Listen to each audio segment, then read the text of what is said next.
আমাদের রমাদানের আগ পর্যন্ত, এই যে গত রমজান থেকে এই রমাদান পর্যন্ত বা জীবনের শুরু থেকে এই পর্যন্ত যত পাপাচার আমরা করেছি, যত গুনাহ করেছি, যত অন্যায় করেছি, রমজানে ইবাদত বন্দিগির প্রস্তুতির অংশ হিসেবে সেই গুনাহ এবং পাপাচারগুলো থেকে আল্লাহর কাছে মাপ চাইতে হবে, ইস্তেগফার করতে হবে, ক্ষমা প্রার্থনা করতে হবে, বলতে হবে মাবুদ আমি যে অপরাধী, আমি যে পাপিষ্ঠ, কত গুনাহ করেছি, কত অন্যায় করেছি, তোমার কাঠগড়ার আসামি আমার নামে বহু মামলা হয়ে আছে।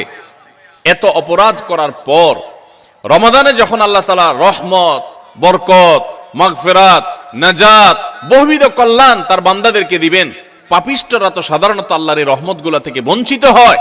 তো আল্লাহ আমার গুনাহ খাতাগুলো যেগুলো আগে ছিল সেগুলো সব মাফ করে আমার রমাদানে তোমার যে রহমত বরকত নাজিল হবে সেটার জন্য আমাকে একটু উপযোগী করে দাও, আমি যেন পাপিষ্ঠ হয়ে তোমার রহমত থেকে বঞ্চিত না হই।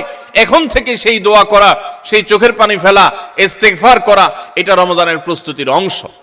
রমজানে যদি ইবাদত করতে না পারেন তো এটা শুধু শখের ব্যাপার না, রমজানে ইবাদত করতে না পারলে তো স্বয়ং নবী সাল্লাল্লাহু আলাইহি সাল্লাম এবং জিবরিলের বদদুয়ার ভাগীদার হবেন। বাউদামান আদরাকা রমাদান ফালাম ইগফারলাহ ওয়ালাম ইগফারলাহ, যে ব্যক্তি রমজান পেল অথচ তার রমজানের গুনাহ খাতাগুলোকে মাফ করাইতে পারলো না, আল্লাহর রহমতের ভাগীদার হতে পারলো না, এ তো কপাল পোড়া, এ ধ্বংস অনিবার্য। তাহলে আমরা আল্লাহর রহমত থেকে বঞ্চিত হই, ধ্বংসের দ্বার প্রান্তে চলে যায়। রমাদানে কত মানুষকে আল্লাহ মাফ করেন, আমি কপাল পোড়ার মতো সেই জায়গায় দাঁড়ায় আছি।